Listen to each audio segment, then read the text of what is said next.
እግዚአብሔር አስቀድሞ ያውቃል ወይ? አዎ ያውቃል። አስቀድሞ ወስኗል ወይ? አልወሰነም። ያወቀው ስለሚሆን ነው። ትናንትም ነገም ዛሬም የሚባለው በሱ ዘንድ አሁን ነው። የ40 ቀን እድል በነገራችን ላይ በሃይማኖቱም በሳይንሱም በጣም የሚደገፍ ጽንሰ ሐሳብ ነው። አሁን ወጣት ሲሞት ዘመኑ ወጣት የሚሞትበት ነው፣ ክፉ ዘመን እንላለን። ሰዎች ሲሞቱብን ምን አይነት ሪአክሽን ሊኖረን እንደሚችል አሳይቶናል። እንደው ጨርሶ የማይረዳ አድርገናል። የሐዘንን ጥግ እግዚአብሔር በደንብ ይረዳዋል። በደንብ እንድናዝንም ተፈቅዷል። የ40 ቀን እድል የሚባለው ምንድን ነው? ወይም እግዚአብሔር አስቀድሞ የጻፈውን ነገር ከሆነ ምንኖረው ምን መቀየር እንችላለን? ወደ ሞት ርዕሰ ጉዳይ ደግሞ ስናመጣው አንድ ሰው የሚሞትበት ቀን የተወሰነ በቃ በዚህ ቀን ይሞት ተብሎ ያለቀለት ነገር ከሆነ ለምንድን ነው በየሕክምናው የሚለፋው? አንድን ሰው ትሪት ለማድረግ ለመርዳት የሚሞከርበት ምክንያት ምንድን ነው? ልፋቱ ምንድን ነው? ዞሮ ያለቀለት ጉዳይ ከሆነ ስለዚህ አብዛኞቹ ህይወትን ለማስቀጠል የሚደረጉ ትግሎች በሙሉ ትርጉም አልባ ይሆናሉ። ህይወትን የተሻለ ለማድረግ የተሳካ ህይወት ለመኖር የተሳካ ኑሮ ለመኖር ተማሪው ትምህርቱን፣ ሰራተኛ ስራውን የሚሰራው ኦሬዲ የተጻፈለት ነገር የማይቀየር ከሆነ በጣም አስቸጋሪ ነው የሚሆነው። በጣም ባጭሩ ለመግለጽ የተጻፈልንን ነው የምንኖረው የሚል ትምህርት በክርስትናው ዓለም ወይም በቤተክርስቲያን በተለይ በኦርቶዶክስ ቤተክርስቲያን አስተምሮ የለም። ከዛ ነው መነሳት ያለብን። እግዚአብሔር አስቀድሞ ያውቃል ወይ? አዎ ያውቃል። አስቀድሞ ወስኗል ወይ? አልወሰነም። ፕሪደስቲኔሽን እና ፎርኖሌጅን ለይተን ነው የምናየው። እግዚአብሔር አስቀድሞ ያውቃል ማለት እንዲሆን ወስኗል ማለት አይደለም። የሚያውቀው ስለወሰነ ሳይሆን የሚሆነው ያወቀው ስለሚሆን ነው። ለምሳሌ አሁን አንድ ሐኪም የዛሬ ወር አንድ በሽተኛ ይሞታል ቢል እንደተባለው በወሩ ቢሞት አንተ ገደልከው አይባልም። እንደውም የሐኪም እውቀት በጣም ይደነቃል አይደል? በቃ በተናገረው ቀን እኮ ሞተ ያሰኛል። ስለዚህ አስቀድሞ በማወቅና በመወሰን መሃል ልዩነት አለ። እኔ አሁን አንድ ትልቅ ፎቅ ላይ ሆኜ ወደ ታች እያየው የትራፊክ ፍሎውን ባይ ሁለት መኪኖች ሊጋጩ ነው እያልኩ ቢጋጩ ያንተ ጥፋት አይሆን አንተን ያጋጨው ብለህ ነበር። በእርግጥ አሟረትክ ይባላል። የኛ ባህል ትንሽ አስቸጋሪ ነው፣ ግን ከታች ስላየህ ነው አይባልም። ያለሁበት ከፍ ያለ ቦታ የመኪኖቹን ቀጣይ እንትን ለማየት እድል ሰጠኝ። እግዚአብሔር ያለበት አምላካዊ ሲጀመር ከታይም ውጪ ነው። እግዚአብሔር እኛ ታይም የምንለው ላይን ውስጥ ውጪ ነው ያለው። ስለዚህ ሁሉም አሁን እንደሆነ ነው። ትናንትም ነገም ዛሬም የሚባለው በሱ ዘንድ አሁን ነው። ስለዚህ የሱ የሚሆነውን የማየት የማወቅን ጉዳይ ከመወሰን ጋር ልክ አሁን እኔ ያየሁት ፊልም ለምሳሌ የሆነ ፊልም እየታየ ቀድሜ ያየሁት ነው ልበልሽ፣ አንቺ አላየሽው ይሄ ፊልም እንደዚህ ነው የሚሆነው ስል ቢሆን አንተ ስላልክ ነው የሚሆነው አይባልም። ቀድሞ የማየቴ ነገር ነውና ማወቅንና መወሰንን ለይተን ነው አንደኛው። ከዛ ውጪ ምድር ላይ የሚሆኑት ነገሮች ለምሳሌ 40 ቀን እድል ይባላል አይደል? የ40 ቀን እድል በነገራችን ላይ በሃይማኖቱም በሳይንሱም በጣም የሚደገፍ ጽንሰ ሐሳብ ምንድነው? አንድ ልጅ ሲጸነስ 40 ቀን ሲሞላው በሳይንሱ ደግሞ 8 ሳምንት ሲሞላው ሙሉ አካሉ ያልቃል ማለት ሁሉም ኦርጋኖቹ ተሟልቶ ልጁ አድጎ ሁሉም አካል ሁለት እጅ፣ ሁለት አይን፣ ሁለት እግር የሚለው ሁሉ ነገር ይኖረዋል። ከዛ በኋላ ሳይዙ ነው እንጂ የጨመረ የሚመጣው ጨርሷል ማለት ነው። የልጁ ተስዕሎተ መልክ ይባላል በግዕዙ። እግዚአብሔር መልኩን ሳለው ቀረጸው አካሉን ማለት ነው። መልክ የሚባሉት እያንዳንዱ አካላት ነው። መልካ እንደዚህ እንላለን እያንዳንዱ አካል ማለት ነው። እና ተስዕሎተ መልክ ወይም አይኑን፣ እጁን፣ እግሩን ሰጠው። ያ 40 ቀን ሞላው ማለት ነው። ስለዚህ ሙሉ ሰው ሆነ። እድሉ የዛን ቀን የተወሰነው ማለት በዛ በተሰጠው አካል የሚያደርገው ነገር የሱ እጅ ላይ ያለ ነገር። ስለዚህ ምን ይላል አሁን በዚህ በጾሙ በደብረ ዘይት ቀን የሚቀደስ ቅዳሴ ቅዱስ አትናቴዎስ የሚባል የደረሰዋል። በ40 ቀኑ ድሃ እንዲሆን ታረገዋለህ፣ ባለጸጋም ታረገዋለህ ይላል። ማለት በ40 ቀኑ ጽንስ ውስጥ እያለ ድሃ ሀብታም ይሆናል ማለት አይደለም። ድሃም ሀብታም ሊሆን የሚችልበትን ሙሉ አካል ሰጠው ማለት ነው። ከዛ የዛ ሰው ውሳኔ ነው። የ40 ቀን እድል ማለት እሱ። ስለዚህ ሰው የሆነ ነገር አድርጎ አልሳካ ሲለው የ40 ቀን እድል ማለት አይችልም። ምክንያቱም ሰው ሆኖ የተፈጠረ ዕለት ነው ያበቃው። እግዚአብሔር ያን ቀን የ40 ቀን እድል ሰጥቶናል ማለት ይሄ ሳይንሱም ሃይማኖቱም የሚያየው እንትን ነውና የሞት ቀንን ውሳኔ በተመለከተ ከእውቀት አንፃር እግዚአብሔር ያውቃል። ከዛ ውጭ ግን ኮንዲሽናል የሆነ እንደሆነ ራሱ እግዚአብሔር ሁኔታው ታይቶ እንደሆነ የሚያሳዩ በጣም ብዙ መጽሐፍ ቅዱሳዊ ጥቅሶች አሉ። ለምሳሌ ሁሉም የሚያውቀው ጥቅስ በምድር ላይ እድሜህ እንዲረዝም እናትና አባትን አክብር መልካምም እንዲሆንልህ እድሜህን እንዲረዝም እናትና አባትን አክብር ይላል። ኮንዲሽናል ውሳኔ ነው ማለት ነው የኔ እድሜ። እግዚአብሔር እድሜን እናትና አባቴን በማክበሬና ባለማክበሬ ላይ አስቀምጦታል። እንደውም ከነ ዝርዝሩ ነው በምድር ላይ እድሜህ እንዲረዝም አንድ፣ ከዛ ደግሞ መልካም እንዲሆንልህ። አንዳንድ የእድሜ ረዝሞ በጣም ሊታመም ሊሰቃይ ይችላል ሰው አይደለ ባጠረልኝ እስኪል። ስለዚህ ሲሰጥ ምንድነው ያለው? እድሜህ እንዲረዝምና መልካም እንዲሆንልህ፣ መርዘሙም የመልካም እንዲሆንልህ እናትና አባትን አክብር። እንደዚህ በምድር ላይ ህይወታችሁ ይረዝም ዘንድ ትእዛዜን ጠብቁ። በጣም ብዙ ቦታዎች አሉ። ስለዚህ እድሜን ኮንዲሽናል አድርጎታል ማለት ነው። ከተወሰነለት እድሜም በታች እግዚአብሔር እንዲኖር እየፈለገው ሊያጥር ይችላል ሰው። ለምሳሌ ዳዊት ሲጸልይ ይላል በዘመኔ እኩሌታ አትውሰደኝ ይላል። በእድሜ እኩሌታ አትውሰደኝ ማለት አንተ እንድኖር ያሰብከው አለ፣ ግን በእኔ ምክንያት አታቋርጠው ይላል። እና አንዳንዴ ሰው በራሱ ምክንያት ሊያሳጥረው ይችላል እስከ ሱሳይድ እስከማድረግ ድረስ ማለት ነው። ሱሳይድ ማድረግ ለጊዜያዊ ችግር ዘላቂ መፍትሄ ራስን ማጥፋት ማለት ነው። አሁን ይሄ ተወስኖ ነው ሊባል አይችልም።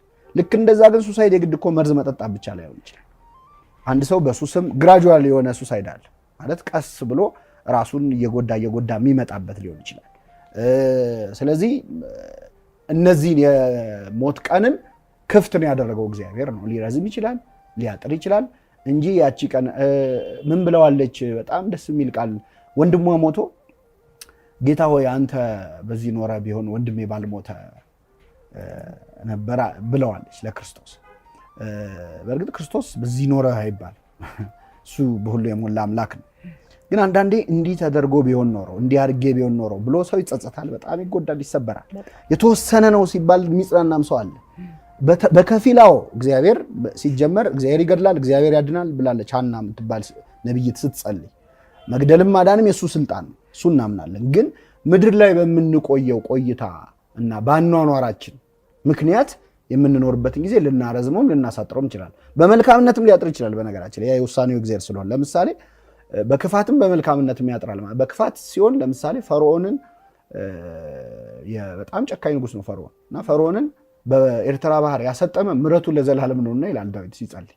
እስቲ ባህር ውስጥ ከቶ ምሕረት አለ ወይ? ምንድነው ፈርዖን ቢቆይ ገና ህዝብ ይጨርሳል። ስለዚህ ለዚህ ሰውዬ እድሜው ማጠር የእግዚአብሔር ምሕረት አካል ሆነ። ለአንዳንድ ሰው ደግሞ እንደው መቆየ ስትይ መጽሐፈ ሲራክ ላይ መጽሐፈ ጥበብ ላይ በደንብ ይናገራል። ክፉ ከሚሰራባት ዓለም ቸኩሎ ሄደ ይላል። አንዳንዴ ሰው በጣም ጥሩ ማንነት ኖሮት በጣም በቃ በሰው የተወደደ ሆኖ ምናልባት 1-5 ዓመት ቢጨምር የነበረውን ጥሩ ነገር ሁሉ አበላሽቶ ይሄድ ከሆነ መንገዱን ያውቃልና እግዚአብሔር ሊወስደው ይችላል። ክፉ ከሚደረግባት ዓለም ቸኩሎ ሄደ የሚለው ይህንን ነው። የራሱን ሰዎች ወሰደ ምናምን ሲባል የምትሰሚው ማለት አቤል ቃየልን ገደለው። ወጣት ነው። አሁን ወጣት ሲሞት ዘመኑ ወጣት የሚሞትበት ነው፣ ክፉ ዘመን እንላለን። የመጀመሪያው ሟች ወጣት ነው። ስለዚህ እሱ በየትኛውም ዕድሜ ሊጠራ ይችላል። እንግዲህ የፈጣሪን አዋቂነት አሁን እኛ በነገራችን ላይ ስለሞት የምናደርገው ዲስከሽን ማለት ምን እንደሆነ ታውቂያለሽ? ሆድ ውስጥ ያሉ ለምሳሌ መንታ ህፃናት ስለዚህ ምድር ቢያወሩ እስቲ እንዴት ነው ወተን ስለማያውቁት ነገር ማለት ነው። እና እንደው ማለት በተጻፉልን እውነታዎች ተመስርተን እንፍጨረጨር ይሆናል እንጂ አብዛኛው በሞት የሚመለስ ጥያቄ አለ። አንድ ብፁዕ ቅዱስ አቡነ ሽኖዳ የሚባሉ የግብጽ ፓትርያርክ አንድ ልጅ ነፍስ ስትወጣ እንዴት ነው ብሎ ጠየቃቸውና አልሞከርኩትም እና አንዳንዴ ሞክረን የምናውቀው ነገር አለ ማለት ነው። ቅዱስ ጳውሎስም አሁን ከእውቀት ከፍዬ አውቃለሁ በኋላ ግን እኔ እንደታወቅኩ አውቃለሁ ይላል። የበለጠ ኤክስፒሪየንስ ስታረጊው የሚገባሽ እውነት ያለው በተለይ ሞት ላይ ምንድነው በሰው ቁስል እንጨት ስደድበት የሚባል አባባል አለና እንዲሁ በቀላሉ በተለይ ሀዘኑን ኤክስፒሪየንስ ያደረገው ሰው ያህል የሚታመም የዛን ደረጃ ህመሙን የሚያውቀው የለም። ወደ ሃይማኖቱ አስተምህሮ ስንመጣ በመጀመሪያ ራሱ አምላካችን ኢየሱስ ክርስቶስ ሰዎች ሲሞቱብን ምን አይነት ሪያክሽን ሊኖረን እንደሚችል አሳይቶናል። እሱም አልዓዛርን የተባለ ሰው ከሞት ያስነሳበት ታሪክ ላይ እህቶቹ ቤተሰቦቹ መጥተው እየጮሁ እያለቀሱ ከበው ሲያይ በመንፈሱ ታወቀ፣ አለቀሰ። ከዛ ከ1 ሰዓት በኋላ ያስነሳዋል። ምናልባትም ከ30 ደቂቃ በኋላ ወዴት ቀበራችሁት አለ ይላል። አለቀሰ። ከዛ በኋላ አስነሳው። እንደሚያስነሳው ያውቃል። ምንድነው በድካማችን ሊራራልን የማይችል ሊቀ ካህናት የለንም፣ በነገር ሁሉ እንደኛ የተፈተነ ነው ይላል እግዚአብሔር። የሐዘኑን ጥግም ያውቀዋል። በኦርቶዶክስ ቤተክርስቲያን አሁን በጣም ለቅሶ ሲደርስ ብዙ ጊዜ ልብ ብለሽ ከሆነ ማርያም የልብን ሐዘን ታቀላለች የሚል መዝሙር ይዘመራል። በቃ ማርያም የሚለው ቃል ይበዛል ሐዘን ላይ። ለምን በምድር ላይ እንደ ክርስቶስ የተሰቃየና የሞተ የለም፣ እንደሱ ያለቀሰ የለም። ማለት የሱን ያህል መከራ የተቀበለ የለም ካልን የሷን ያህል ያዘነ የለም። የመጨረሻው መከራ ነው ከተባለ የመጨረሻው ሐዘን ነው ማለት ነው። ስለዚህ ቆማ እያንዳንዱን ስቃይ ስላየች የሷን ያህል ህመምን የሚረዳ ፍጡር ስለሌለ ማርያም የልብን ሐዘን ታቀላለች፣ አጽናኝኝ፣ አረጋጊኝ የሚሉ መዝሙሮች የሚበዙት ከድንግል ማርያም ጋር የተያዘ ሐዘንተኛ ስለሆነች ነው፣ በደንብ ስለምታውቀው ነው። የእሷ ደግሞ ከፍ የሚለው ምንድን ነው? እንዴት እንደሚሞት በነፍሷ ሰይፍ እንደሚያልፍ ቀድሞ ተነግሯት ገና ሲያድግ ጀምሮ ነው እየተጠባበቀች የነበረው ያንን ሞት እንደሚሞት። አብርሃም እንኳን ልጁን ሊሰዋ መንገድ እየሄደ እኮ 3 ቀን 3 ሌሊት ሊሰዋው እንደሆነ እያሰበ 3 ቀን ተሰቃይቷል። እሷ 30 ዓመት የተሰቃየችው። ስለዚህ እንደው ጨርሶ የማይረዳ አድርገና ነው ሃይማኖቱን። የሐዘንን ጥግ እግዚአብሔር በደንብ ይረዳዋል። ከዛ ባሻገር ሐዘንን በተመለከተ የሚገርመው በደንብ እንድናዝንም ተፈቅዷል። ማለት አንዳንዴ ያልወጣ ሐዘን ህመም መሆን የሚችልበት ፖቴንሻል አለው። ያንን በደንብ መጽሐፍ ቅዱሱ በደንብ ይረዳል። ከመጽሐፍ ቅዱሱ በፊት የመጀመሪያው ሐዘንተኛ አዳም ነበር። አዳም ልጁን አቤልን ቃየል ወንድሙ ገደለበት እና በጣም የሚገርመው በገድለ አዳም ላይ በጣም አስገራሚ ታሪክ አለ። አዳም እንግዲህ የመጀመሪያው አባት ነው። የመጀመሪያው ለቅሶ የደረሰበት ሰው ነው። ሐዘንም የደረሰበት እሱ ነው። ስለዚህ ለህይወትም ለዓለምም አዲስ ነው። ስለዚህ እንዴት ማድረግ እንዳለበት ግራ ገባው እና በጣም ነፍሱ ተጨንቃ ሰውነቱ እስከ ማበጥ እስከ መቆጣት ደረሰ። ምንድነው የሚለው? የእግዚአብሔር መልአክ ቁጭ ብሎ እያለቀሰ አሳየው ነው የሚለው። እንዴት ያንን ሐዘን ማውጣት እንደሚችል ማለት ነው። ያንን ሲያይ ከመልአኩ ተረድቶ ቁጭ ብሎ አልቅሶ ሐዘኑን አወጣ። ስለዚህ ሐዘናችንን በደንብ እንድናወጣ ራሱ ክርስቶስ አልቅሶ አሳይቶናል። በቅዱሳኑ ህይወት በደንብ ማልቀስ። አሁን አንዳንዴ ሰው ሲሞትብን እንዲወራ ሁሉ አይፈልግም። አሁን ሰው እሱ ይሄን ጉዳይ አታንሱት፣ መድበስበስ የለበትም። የተዳፈነ እሳት ይሆንና ሰውየውን ሲያቃጥለው ነው የሚኖረው። መጽሐፍ ለምሳሌ አብረሽ የተነሳሽውን ፎቶ፣ አሁን ዘመኑ ቴክኖሎጂ ያለበት ነው፣ ቪዲዮ ምናምን የሚያስታውሱንን ነገሮች ሰዎች ዞር ለማድረግ ነው የሚሞከረው። እንደዛ ግን አይደለም። እንደውም ጭራሽ በደንብ ማቅረብ እና ማየት። መጽሐፍ ቅዱስ ላይ የለበሰችውን ልብስ ይዘው ያለቅሱ ነበር። ይህ ነበረ የለበሰችው ልብስ ስትሞት ማለት ነው። ሲለቀስላት ልብሶቿን ይዘው እንግዲህ በዘመኑ ልብስ ምንድን ነው ማሳየት የሚችሉ። አሁን ቢሆን ፎቶ እንደምናደርገው ለምንድነው ፎቶ የሚታየው? በደንብ እንዲወጣለት ሜሞሪዎቹን በደንብ ከዛ ሰው ጋር የነበረውን እያሳወሰ እንዲያዝን ነው። ምክንያቱም መጽሐፍ ቅዱስ ለሁሉም ጊዜ አለው ይላል። ለደስታም ጊዜ አለው፣ ለሐዘንም ጊዜ አለው፣ ለሳቅም ጊዜ አለው፣ ለለቅሶ ጊዜ አለው። ሰው ሲስቅ አትሳቅ አይባልም፣ ሲያለቅስም አታልቅስ መባል የለበትም። ከዛ ባሻገር ግን አንቺ የገጠመሽ አይነት ሞት ለበጎ ነው ብሎ መረዳት የራሱ ኤክስፒሪየንስ ይፈልጋል። በአንዴ ላትቀበዩ ትችላለሽ። ራሱ ለበጎ ነው የሚለው ጥቅስ ራሱ እኛ ለበጎ ነው የምትለዋን ቶሎ እናወጣታለን እንጂ ቀድሞ ምንድነው የሚለው? እግዚአብሔርን ለሚወዱት እንደ ሐሳቡም ለተጠሩት ነገር ሁሉ ለበጎ ነው። ስለዚህ ነገር ሁሉ ለበጎ መስሎ እንዲታየኝ እኔ ከእግዚአብሔር ጋር ያለኝን ፍቅር ላይ መስራት ይኖርብኛል። እንደ ሐሳቡ መጠራት ይኖርብኛል። ሐሳቡን መረዳት ስጀምር ከዛ በኋላ ለካ ለበጎ ነው እላለሁ እንጂ አሁን እኔ በደፈነው አንድ ሰው ሐዘን ወይ የሆነ ነገር ደርሶበት ሄጄ ለበጎ ነው ልለው አልችልም። እሱ ነው ያን ማለት ያለበት። መቼ? እግዚአብሔርን መውደድ ሲችልና እንደ ሐሳቡ መጠራት ሲችል። አንድ በጣም ቀላል ምሳሌ ማንሳት እችላለሁ። ዮሴፍ የተባለ ሰው በጣም የታወቀ ውብ የመጽሐፍ ቅዱስ ታሪክ ነው። የገዛ ወንድሞቹ ሸጡት። እንዴት ነው ይሄ ለበጎ የሚሆነው? ማለት ሊገሉን ነበር መጀመሪያ። እንደውም አንደኛው ወንድሙ አይን ሽጠው ብሎ ነው ሸጡት። ምንም ጥፋት የለበትም። ስንቅ ይዞላቸው ነው ሄደው። ለወንድሞቹ የሚበሉትን ስንቅ አድርስ ተብሎ ሄደ። እሱ ያመጣውን ስንቅ አስቀምጠው በልተው እሱን በ20 ብር ለግብፃውያን ሸጡት። ባሪያ ነው የሆነው። እንግዲህ ከአባቱ ቤት በጣም ተወዳጅ ተሞላቆ ያደገ ያዕቆብ በጣም የሚወደው ያማረ ልብስ ሰጠው። ምን ይላል ከዛ በፊት ታሪኩ? በወጣትነት እድሜው ወስደው ግብፅ ላኩት። የማያውቀው ሀገር ሄዶ ባሪያ ነው የሆነው። ደሞዝ የለውም። አስቢው። በጣም ብዙ ስቃይ ውስጥ ነው የኖረው። ከዛ ከብዙ መከራ በኋላ ደግሞ የተቀጠረበት ቤት ሴት ለዝሙት አስቸገረችው። እምቢ ሲላት ፈጣሪን ፈርቶ ደፈረኝ ብላ ከሳው እስር ቤት ገባ። ይሄስ እንዴት ነው ለበጎ የሚሆነው? እያንዳንዱን ታሪክ ስታዩ ስቃይ ነው። መጨረሻ ላይ የሆነ ሰው ህልም ፈቶ ቤተ መንግስት ገባ፣ የንጉሱን ህልም ፈታ፣ ከዛ ሾመው። ወንድሞቹ መጡ ይላል። ከብዙ ዓመት በኋላ ረሃብ መጣ። ረሃብ እንዴት ነው ለበጎ የሚሆነው? ግን ለበጎ ሲሆን መጨረሻ ላይ ምን ይላል? ወንድሞቹ ይቅርታ ብለው ሲጠይቁት ይቅርታ አረኩላችሁ ሲላቸው አላመኑም፣ ፈሩት፣ ጠብቆ ሊገለን ይሆን ብለው እና አባታቸው ሲሞት ራሱ መጡና ምን አሉት? እንደው እባክህ እንዳይገላቸው ፈርተው አባታችን ሊሞት ሲል አደራ ይቅርታ አድርግላቸው ብሎሃል ብለው መጥተው ሲነግሩት አለቀሰ ይላል። እንዴት ይቅር አልላችሁም ብላችሁ አሰባችሁ ካለ በኋላ ዋና የፈለግኳት እችን እናንተ ለክፉ ብላችሁ ሸጣችሁኝ፣ እግዚአብሔር ግን በረሃብ ዘመን ለህዝቡ ምግብ ለማዘጋጀት ለዚህ ቀን አሰበው ይላል። እና እኔ ባላለቀ ስዕል አስተያየት ልሰጥሽ አልችልም ነው የምልሽ። በህይወት ውስጥ የሆነ ጊዜ የደረሰብን መከራና ሐዘን ለምን እንደደረሰ ሰው ሊያብራራልን አይችልም።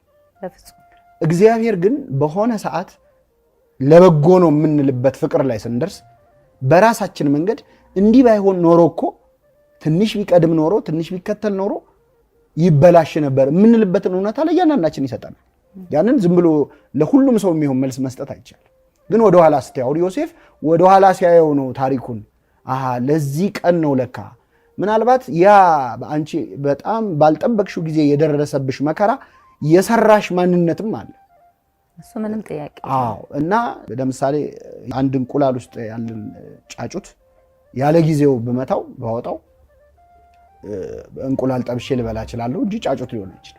ጊዜውን ፈቅዶ ደግሞ መውጣት ካቻለ ሊበር ይችላል። ንስር ምን ታደርጋለች? እንቁላል ከጣለች በኋላ ልክ ጫጩት ከጣለች ጫጩቱ ከተፈለፈለ በኋላ እዛ ዙሪያውን በሾህ ታጥሯለች። ለምን? ኮምፎርታብል እንዳይሆን እና ሲያመው እንዲህ ሲል ሲሸሽ ክንፉ እያደገ እየጠነከረ ይመጣል።